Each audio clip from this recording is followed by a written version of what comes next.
85 years he'd lived on Elm Street, but Gordon Blakesley had never felt a silence so profound. It wasn't just the missing lawnmower. It was the gaping hole in his routine, in his memories, where a piece of his heart used to be. The late afternoon sun cast long shadows across Gordon Blakesley's meticulously kept lawn. But the usual, comforting rhythm of the yard was broken. A gaping emptiness resided where Old Faithful, his trusty lawnmower, always sat. The air, still thick with the scent of freshly cut grass from days prior, felt heavy with a silence that was more than just the absence of the engine's hum. It was the silence of loss. Gordon, all of his 85 years etched onto his weathered face, stood frozen, his gaze fixed on the bare patch of concrete. His hands, gnarled and spotted with age, trembled slightly. He'd just returned from a week-long visit with his daughter and grandchildren, a trip filled with laughter and the bittersweet joy of family, a temporary balm for the persistent ache of loneliness that had settled in his bones since Martha passed. He'd come home anticipating the familiar comfort of his routine, the simple pleasure of tending to the garden that he and Martha had cultivated together for over 6 decades. Now, that comfort was shattered. The lawnmower wasn't just a machine. It was a tangible link to his past, a vessel of memories. It was a reminder of Martha, her bright smile, her gentle touch, the way her eyes would crinkle at the corners when she laughed. It was a symbol of their shared life, a testament to the enduring power of love and companionship. He ran a hand over his face, feeling the rough stubble of his beard, a habit he'd let slip during his trip. A wave of dizziness washed over him, and he gripped the back of a nearby wicker chair for support. He took a deep breath, the scent of the blooming lilac bushes near the porch doing little to calm his racing heart. He had to do something. He couldn't just stand here, paralyzed by this hollow feeling. Before the loss of the mower, even before Martha was gone, were the springs. So many springs. Their story began like a cliché, a small-town romance. Gordon, a young man fresh out of school, working at his father's hardware store, and Martha, a vibrant, bookish girl with a laugh that could make the sun shine brighter, working part-time at the local library. Their first meeting was accidental, a clumsy collision of elbows and apologies as Gordon reached for the same gardening book as Martha. He remembered the way her cheeks had flushed, the way her eyes, the color of warm honey, had sparkled with amusement. He'd been captivated. Their courtship was slow and steady, filled with picnics in the park, movie nights at the drive-in, and long walks hand in hand, discussing their dreams and aspirations. Gordon, practical and grounded, dreamed of a simple life. A home, a family, a garden to tend. Martha, with her head full of poetry and stories, dreamed of adventure and faraway lands. But she also yearned for a rootedness, a place to call her own. They found in each other a perfect balance, a harmonious blend of practicality and dreams. They married in the spring, of course, a small ceremony in the town's little white church, the air thick with the scent of lilacs and roses. Their first home was a modest bungalow on Elm Street, with a small, overgrown yard that beckoned to them like a blank canvas. They spent their weekends clearing the weeds, planting flowers, and dreaming of the life they would build together. The lawnmower, Old Faithful, came a few years later. It wasn't a fancy model, just a sturdy, reliable push mower from Gordon's father's store.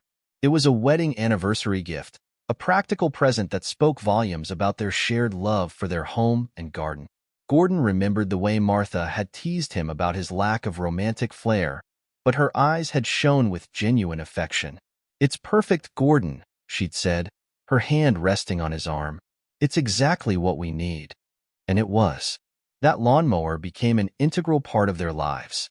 It witnessed countless Saturday mornings spent mowing the lawn, the rhythmic hum of the engine a familiar soundtrack to their weekends. It saw their children, first a son, then a daughter, learn to walk, their wobbly steps chasing after the mower as Gordon pushed it across the grass. It saw their grandchildren, years later, playing in the same yard, their laughter echoing through the air.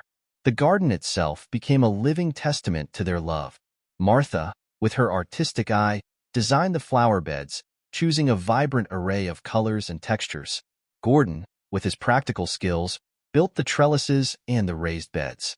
They worked side by side, their hands often brushing, their conversations flowing easily between them. They argued, of course, about the placement of the roses or the best way to prune the hydrangeas. But their disagreements were always short-lived, resolved with a shared smile and a gentle kiss. As the years passed, the garden matured, growing richer and more beautiful with each passing season. The roses climbed higher, the hydrangeas bloomed more profusely, and the trees they had planted as saplings grew tall and strong, providing shade and shelter. The garden became their sanctuary, a place of peace and tranquility, a refuge from the stresses of everyday life. But time, as it always does, marched relentlessly on. The children grew up and moved away, starting families of their own. Gordon retired from the hardware store, and he and Martha found themselves with more time to spend in their beloved garden. They cherished those quiet moments, working side by side, their hands weathered and worn, their love as strong as ever. Then came the illness. It started subtly, with Martha forgetting small things, misplacing her keys, repeating herself. At first, Gordon dismissed it as normal aging, but as the symptoms worsened, he couldn't ignore it any longer. The diagnosis, Alzheimer's, hit them like a physical blow. The following years were a blur of doctor's appointments, medications, and heartbreaking moments of confusion and forgetfulness. Gordon watched, helpless, as the woman he loved slowly slipped away from him, her vibrant personality fading like an old photograph. He became her caregiver, tending to her needs with unwavering devotion and love. The garden became their lifeline. Even as Martha's memory deteriorated, she still found joy in the beauty of the flowers, the scent of the roses, the warmth of the sun on her skin. Gordon would push her wheelchair through the garden paths, pointing out the different blooms, reminding her of the stories behind them. Sometimes, a flicker of recognition would light up her eyes, and she would smile, a faint echo of the vibrant woman she once was. Martha passed away peacefully in her sleep, surrounded by the flowers she loved. Gordon was devastated.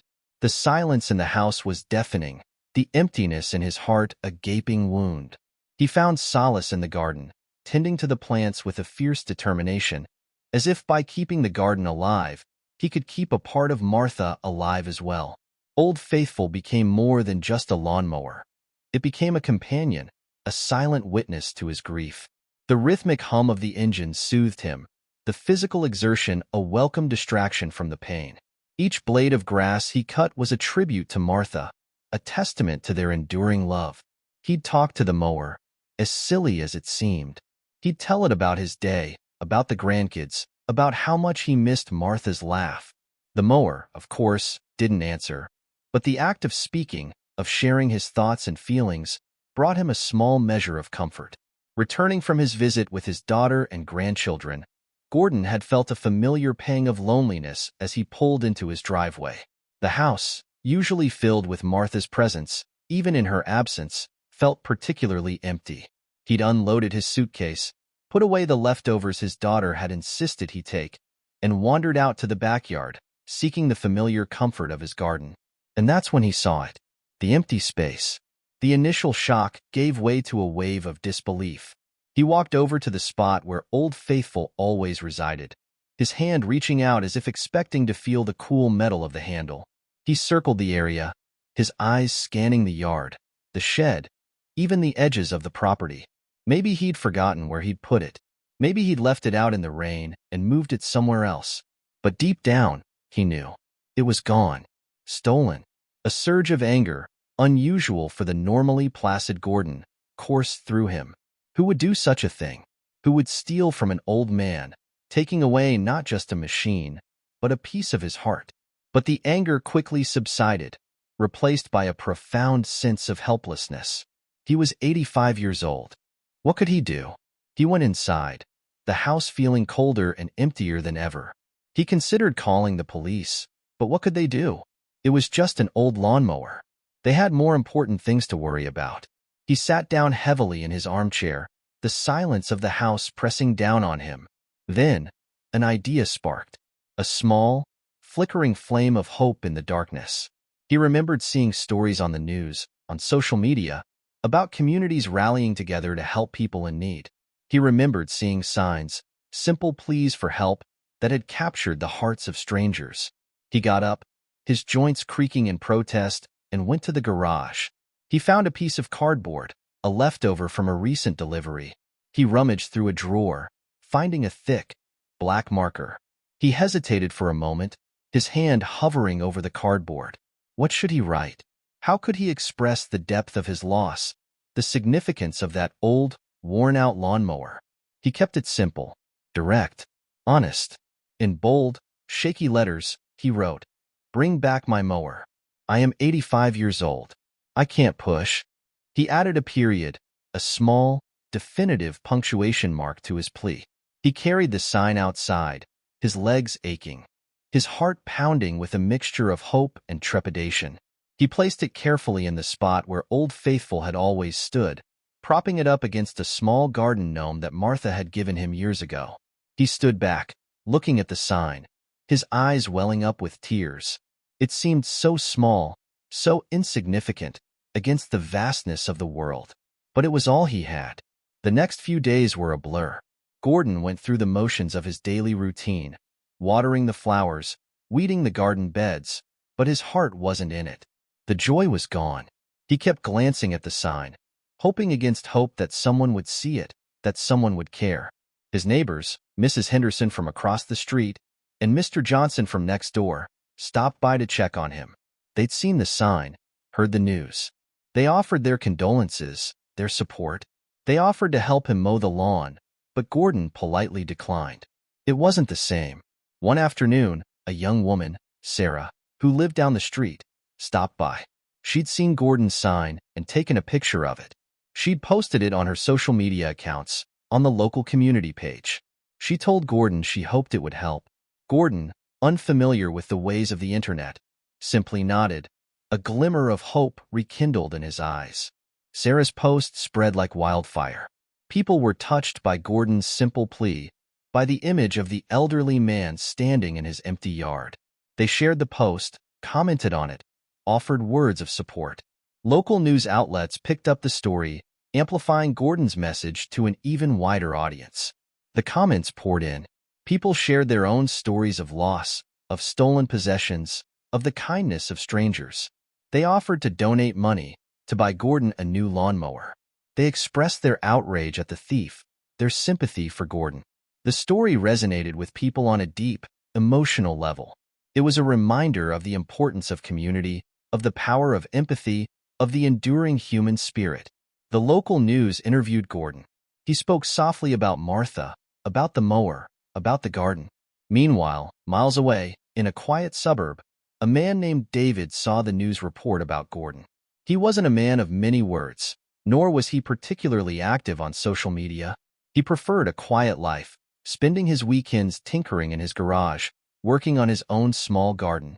He'd lost his own wife a few years earlier, a sudden illness that had left him reeling with grief. He understood, on a profound level, the pain of loss, the emptiness that it leaves behind. He watched the report, his heart aching for Gordon. He saw the sadness in the old man's eyes, the weariness in his posture.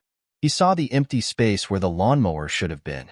He saw, in Gordon, a reflection of his own grief, his own loneliness. He didn't hesitate. He knew what he had to do. He went to the local hardware store, the same store where he'd bought his own lawnmower years ago.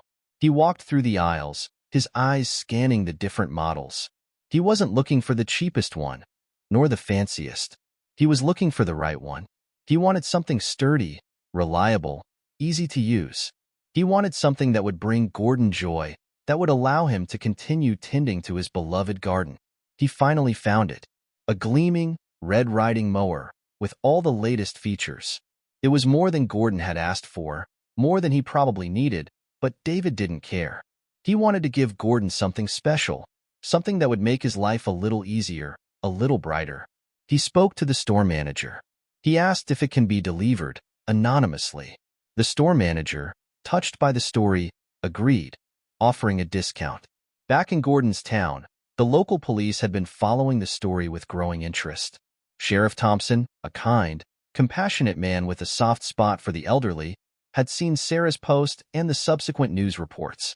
He'd assigned a young officer, Officer Miller, to look into the case, more out of a sense of duty and a desire to help than any real expectation of finding the stolen mower. Officer Miller had visited Gordon, taken his statement, and promised to do what he could. He'd checked the local pawn shops, put out a notice to other law enforcement agencies, but so far, there had been no leads. He knew the chances of recovering the old mower were slim. Then, one morning, Sheriff Thompson called Officer Miller into his office. He had received a call from the hardware store. A anonymous donor had purchased and delivered the mower. Sheriff Thompson decided that he and Miller would be the ones to deliver the good news. The drive to Gordon's house felt different that day. It wasn't the usual routine patrol. It was a mission of kindness.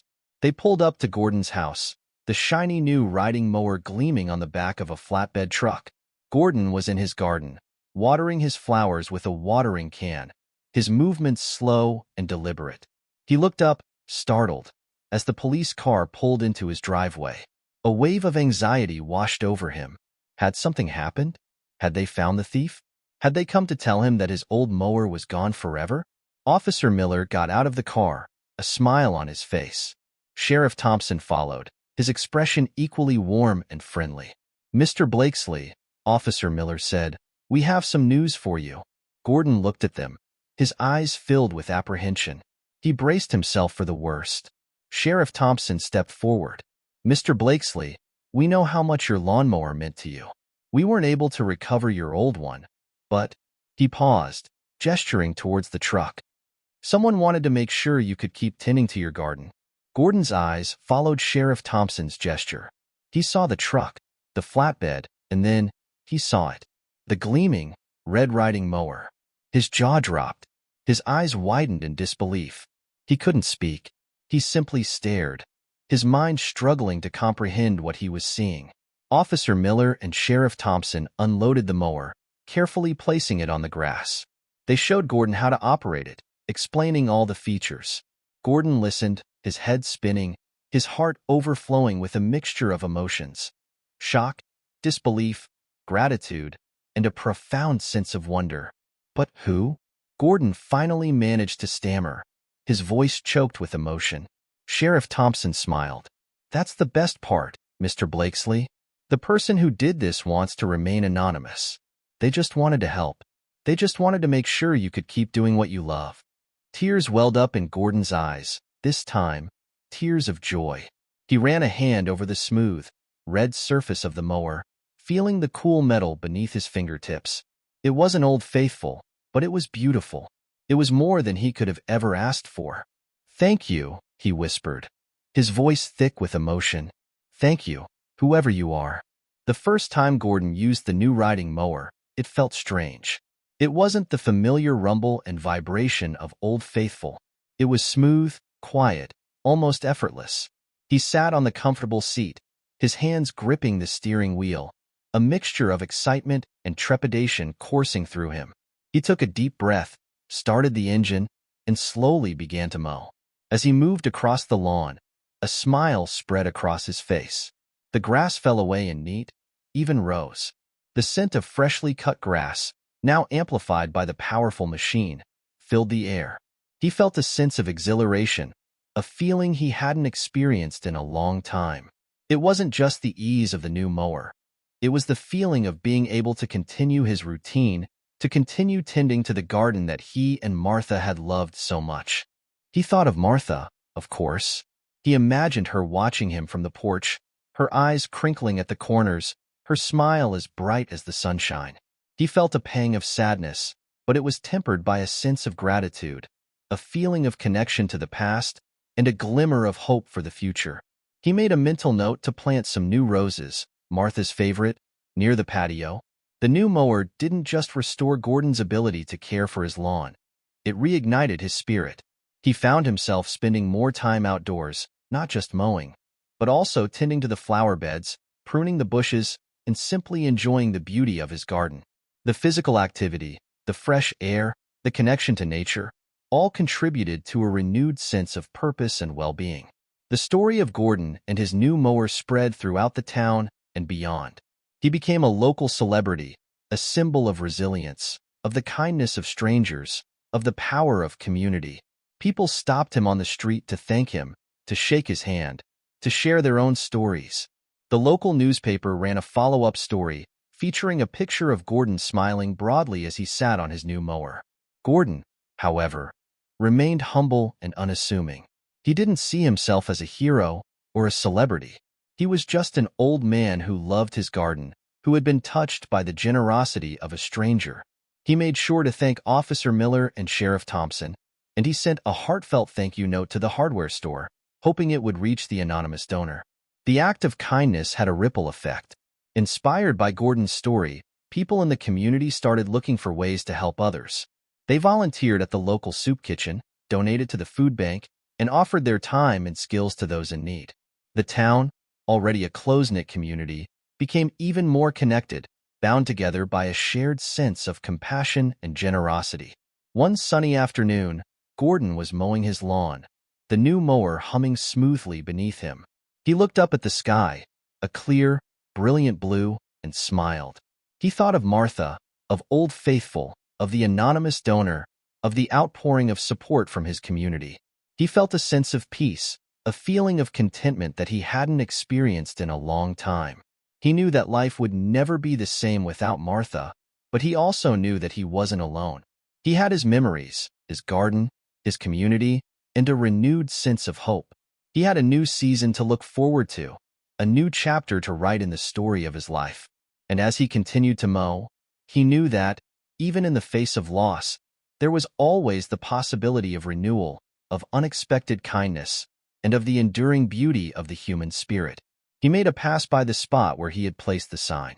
It was gone now, its purpose fulfilled, but the spirit of that simple plea, the echo of that heartfelt request, would remain, a reminder of the power of connection and the enduring goodness that could be found, even in the most unexpected places. The sun began to set, casting a warm golden glow over the garden. Gordon finished mowing, parked the new mower, and went inside, his heart full. He knew the next spring would be beautiful.